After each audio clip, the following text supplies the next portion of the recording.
First of all, thank you for doing this. Yes. And congratulations. I was there last night. I think it played very well. I wanted to make this just a bigger profile, not just specific to the movie. So if we can go back, just for the record, where were you born and raised, and what kind of a childhood did you have? I was born in Oak Ridge, Tennessee, and I was raised very strictly Pentecostal. Really? I don't know if you know what that is, but it's a very extreme denomination of Christianity, where I went to revivals, and there were visiting preachers from other churches that would come in and do the snake handling, and that's how I was raised. But my parents divorced when I was about 4 or 5, and then I stopped going to that church. But I was still in Tennessee, and I was raised very typically Southern. I had an older sister who was wild, but in such a smart way, because she got away with everything, and she still managed to get perfect grades through school and through college. I just don't know how much honey you want. There's no honey. Okay. Thank you. And then I moved to Florida when I was about 10. And at that point even, was acting something that was on your mind, or? I wanted to do it from the time I was literally a baby and talking. I told my mom that this is what I was going to do, and I think for her she was like, oh, okay, that's a cute dream, because we were from Tennessee and no one in my family was in the arts at all or in entertainment, and I think it was a very far-fetched scenario. But by the time we moved to Florida, we were close enough to Miami for me to pursue, to get into like catalog modeling and things like that, and started making connections, and then the dream became more of a reality. And I started auditioning and booking pilots and things when I was about 15. And then I dropped out of school. I didn't drop out of school. I went to correspondence school and I got my degree. Okay. I graduated, but very early.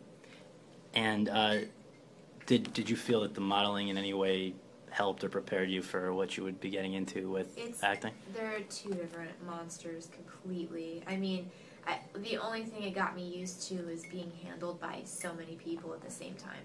Because if you're claustrophobic or you have space issues, it's not the industry for you. Because you have, especially in film, when they call cut, everyone rushes in for touch-ups, and you've got makeup on your face, hair on the back of you, wardrobe is pulling at you. You're not getting any air, and it's like panic attack central. That's the only thing it prepared me for. People say, I don't know where this originated, but that the most beautiful girl from every town ends up in Hollywood and then finds out that there's a lot of other beautiful girls out there. And I wonder, it's kind of like, it makes it seem like it's a lot, it may seem more attainable when you're removed from it, but when you get there, it can be intimidating. So I was curious what your experience was when you finally did kind of get out there and found... I was never the beautiful girl in my school. I mean, I had braces and I dyed my hair orange. Like, I was never that girl. When I started modeling, obviously, they would fix me so that I would look right for photographs, but I was not the popular girl. I was always the loner, and I never had that thing where it was all about the shell. I was a funny kid, and I just was drawn to this industry for other reasons, not because I felt like I was attractive and should be on film. I mean, my film idol when I was a kid was Judy Garland, and she was not a beauty queen. No, it's true. So when you did get out there, though, what were those early days and weeks and months like? Especially when I was a teenager and young and first doing it, I had a lot of self-confidence. Not that I was cocky or thought I was special, but I just felt like I'm supposed to be here.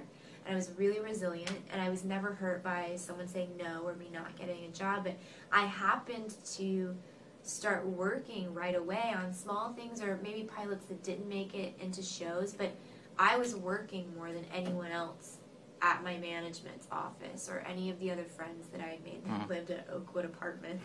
Like, I was working, so I felt like, hey, this is where I'm supposed to be. I never was down on myself. I never felt intimidated. I always felt like there's a reason I was there, and God was going to take me where I needed to be. And at what point? It sounded like one of those weird religious things just now, but that's what it was like. So at what point did that vision that it might actually work out start to fulfill itself? I mean, that it actually started. When did you feel that there was sort of a break, that it was coming together? I don't think any of us knew how big Transformers was going to be. We had no idea. After that, the first one was released, and after that first press tour, there was this snowball where it went from 0 to 100. It felt like overnight. Mm-hmm. So there was no time to sort of sit and process it. It was just all of a sudden I was famous. It's not like all of a sudden I'd become an actress. I was just all of a sudden a celebrity. How did you deal with that? Was it something you felt prepared for, or did it take an adjustment? You can't ever. Are you watching the drive? Yeah, it's great. You can't ever prepare yourself for fame. It's a very strange thing, and I can't explain it to people, and it's not something you can understand until you experience it. So there was no preparing for anything. But would you, just not to harp on that, but just to ask, I mean, was it something that was predominantly enjoyable or predominantly a burden to have to deal with? I wouldn't call it a burden, Mm-hmm. but I just think it's really it's just bizarre. Mm-hmm. Absolutely. So was there ever also, I guess the next step, obviously now Transformers has become this hit, 1 and 2, and then there's life after Transformers. Uh-huh. And so was there ever any doubt or concern that it would be a smooth transition into other things after Transformers came to an end? No, I mean, I think everyone's careers sort of go up and down, Mm-hmm. and not everybody makes a hit every single Mm-hmm. time unless you're Will Smith. He's got the Midas touch, Right. I guess. But I don't go into projects ever thinking, oh, this is going to be a huge Mm-hmm. movie. I just go in thinking, this is going to be an interesting experience. Hopefully it'll be a fun experience. And it's a chance to sort of just learn a lot and grow a lot. With the projects that have happened since Transformers phase ended and before Friends with Kids, Passion Play, Jonah Hex, and the different any others that stand out in your mind. I'm just curious what does stand out in your mind in over the last, I guess, 4 years leading Stand up? out in my mind in what As way? positively or negatively, what's been sort of, if you had to summarize, because I guess it is sort of a new phase of your career. I mean, I feel like every project I did, they're all very different. Mm-hmm. And if you look at the people I worked with, they're brilliant, amazing people. Mm-hmm. And that's why I took the project. And one of my favorite things is that I am one of the 10 or less people that Mickey Rourke loves. And that is Purple Heart, badge of honor, Right. and I carry that with me, and I think it's amazing. That's one Right. of the coolest experiences ever. So there's not anything that's really bad. I mean, it's not my job to market movies or sell them. It's not my job to get people in the theater. It's my job to do the best that I can and enjoy the process and make friends and bond with these amazing people. And in terms of the process of acting itself, is it something that is still as fulfilling to you as it was when you were hoping to get into this? And is there sort of, along those lines, is there an approach or a technique that you could almost articulate? Some people say I'm a method actor and that means I do this. Like, how do you immerse yourself in the process of acting? It depends on what we're doing. It depends on if a director allows you to even do that. It's circumstantial, and I don't have...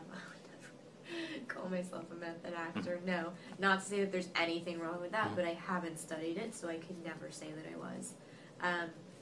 There's no particular technique. Most of the time it's just about survival. And you talk about whether directors will allow you to do certain things. Do you feel that for whatever reason some people come in with preconceived ideas or trying to keep you in a certain confined box? It sounds like that from what... It's not about me. Yeah. It's not about how people handle me. It's just about how people handle their sets. Some people they really engage with the actors, or they really respect the acting process, and they want to help the actors, and then other people feel that actors are props. And in that situation, you do what they say, because you're there to make their movie. But it doesn't allow for, like, let's talk about how our characters feel in this situation. We just have to do what has there been one experience where that stands out that was like the way that you, if it could always be like that? Of course, but you know I'm not going to say anything. Not as a positive one, even? Well, Judd is really positive, not because, I mean, he respects his actors, but he shoots in a way where he rolls and you'll do what was written, and then he'll just yell jokes at you. Not yell like he's angry, but like toss out jokes and go, now say this. Leslie, you say this. Megan, you say this. No, now Leslie, you say what Megan said. And like, you just do the scene like that, and I guess for some people that would be terrifying, and you'd freeze, but I thought it was so fun. It's so amazing, and everybody's so alive because you have no idea what you're going to be saying next, and he's behind the monitor laughing, and that's just the best to hear and see them behind the monitor laughing and loving what they're doing, and everybody's happy. That's a positive example of someone who does it. There's not like a bunch of sitting down and explaining this and that and the other thing. It's improv. He improvs with all of his acting. With Friends with Kids, I'm curious how it came about, but also how you reacted to being asked to play someone who, in a way, is sort of, for a lot of it... Are you cracking my knuckles? I can't handle it.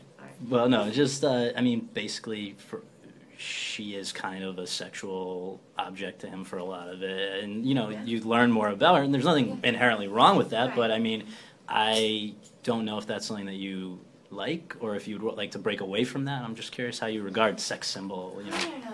I don't really feel one way about it or the other. And I mean, I think in reality, there are a lot of guys when the initial attraction to a girl is mostly sexual. So I don't feel like that's an outrageous thing to portray in a movie. I think it's a legitimate point. If things had not worked out the way they have, and you were not having to deal with the fame and the celebrity and stuff that you were talking about earlier, what do you think you would be doing right now? Where would you be? What would you be doing? If I was lucky, and what I would want to be doing is I want to be an archaeologist. Really? And I want to still do that now. Obviously, I love that my own person is laughing at me. I would love to go to, I have a cease researching Egyptology classes, by the way. FYI, I'm laughing because I think it's so great because I know you love all this stuff. And by the way, I'm obsessed with archaeology. I want to go dig and find some treasure. Yes, I want to do it. I'm obsessed with ancient aliens. Oh, I Netflixed that show like crazy. I watch every episode 20 times. Brian hates it. He's gone crazy. But I would love to shadow. Obviously, I don't have time to spend 10 years in college really getting a degree. But I would love to shadow someone and go on digs. I think it's amazing. I think it holds the answers. I want to go and find them. Yeah, that'd be. Well, I wouldn't want to document it the first time because I want to go and really see the real stuff that they're not willing to show the rest of the world because they hide all the real stuff. They don't show us because humanity would panic. But so I want to see the real stuff first, and then we can document the rest. Well, so there's that possibility of what could have happened. Now, in light of what has happened, what are your sort of greatest hopes for the future? Where are we going to see you in 2020, 2040? What would you like to be doing? If we survive the end of the month. That's right. I don't know work-wise. I mean, it's impossible to think that far in the future. There's nothing specific I want to do. Like, I'm not that person that sits and goes, I want to do a Western. Or, you know what, I need to do a boxing movie. Or I want to do a revenge film. I don't know. I just want to work with great people to get to work with people like Judd, especially, who are nice people and who are also very talented people. But the first thought that comes to my mind is I want to have children, obviously. You do? I don't think that's obvious. I was talking I mean, especially as this movie shows, a lot of people aren't. Right. So that is something that's... No, I want biological children. So that was very different from you, the character that you were playing. Very different. I've always wanted kids. It's just about the timing, right? And I have a number in my mind of what amount of money I want in the bank so that I can protect that child's future and really protect it so that kid never struggles. And once I feel safe with that, then